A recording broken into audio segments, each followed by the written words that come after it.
mianatra eo a-tongotry Jesosy isan'andro.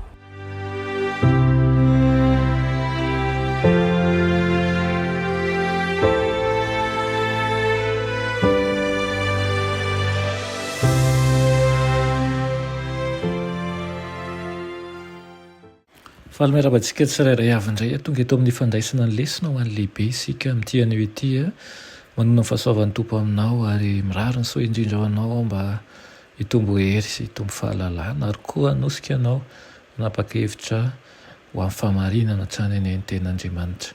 Loha indirantsika ny amin'ny lesona an'io dia hivavaka isika. Ny tompo Andriamanitra eo mbola verimpisaoranao izahay no ny tompo-potoana sy ny tombonandro izay omenao anay ahafahanay mandray ny fahasoavanao. Eto izay dia handray ny fahamarinana avy aminao indray mba dia homano izay ny amin'izany ka izay rehetra tsy namboleny tananao anatinay ane hiala ka homenao zava-baovao tokoa izahay. Tonoana sy angatany amin'ny anaran'i Jesosy. Amen. Teny lesinantsika androany dia manao hoe ny krizy ho avy. Ny mariky ny faminanian'ny Bibidio amin'ny Apokalipsy 7:12 dia milaza amintsika momba ny dingana faran'izay masika sy lehibe indrindra amin'ny adiny Satana amin'Andriamanitra. Hatramin'ny nahafatesan'i Jesosy teo amin'ny hazo fijaliana manko dia fantatry ny fahavalo fa efa resy izy, saingy tapa-kevitra ny hitondra olona betsaka arak'izay azony atao ho any amin'ny fahalavony izy. Ny paikady voalohany amin'ity fampelezan-kevitra ity dia ny fitaka. Rehefa tsy mahomby ny fitaka dia mampiasa hery izy rehefa avy eo. Izy no ny andohany didy izay hovonoana ho faty izay rehetra mandatsy hivavaka amin'ny biby tiana handray ny marika. Mazava ho azy fa tsy zava-baovao ny fanenjehana ary-pivavahana. Efa nisy izany hatramin'ny namonoana Kainany Abela noho ny fankatoavana ny didin'Andriamanitra. Laza Jesosy fa hitrango izany na dia eo am-pino aza. Asaiko ianao mamaky ny eo amin'ny Jaona 20:10 any koa izay manambara mahakasika ny fiangonan'i Jesosy Kristy amin'ny andro farany. Nandritra ny tantaran'ny kristianisma dia matetika ny fanenjehana. Efa nitranga tany Roma mpanompo sampy izany, saingy niarihary indrindra tamin'ny fanenjehana feno habibiana nataon'ny Eglizy tamin'ny Moyen Âge ny kristianina mino Baiboly. Ny mariky ny Bibidia ihany no roy farany amin'ity rojo tsy misy ainy ity.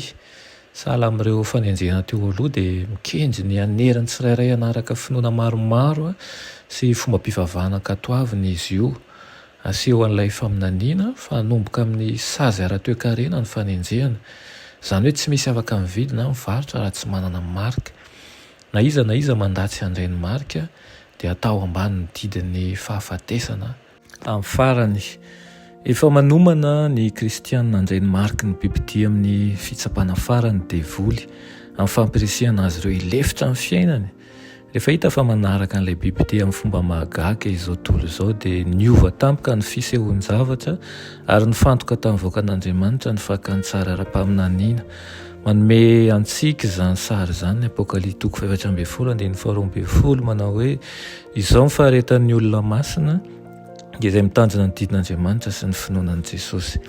Ny olon'Andriamanitra dia miaina fiainana feno fankatoavana sy fahamasinana. Noho ny fahasoavany dia mijoro tsara izy ireo ary mihozongozona ny zavatra rehetra manodidina azy. Raha manaraka an'ilay Bibidia izao tontolo izao dia manaraka ny zanak'ondry n'aiza ihany koa ny alehany. Noho ny herin'i Kristy no nandresen'ny herin'ny elo izay nilahatra nohitra azy ireo araka ny hitantsika tao amin'ny lesona 9 ny fifandirana lehibe ao amin'ny tsara sy ny ratsy dia mahakasika ny fanompoam-pivavahana.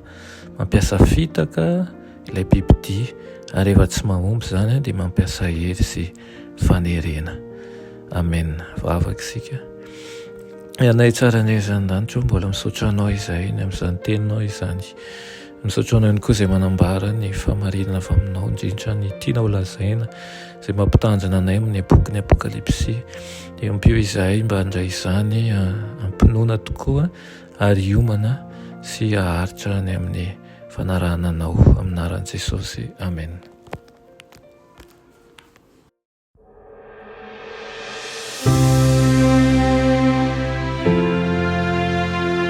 Mianatra eo a-tongotry Jesosy isan'andro.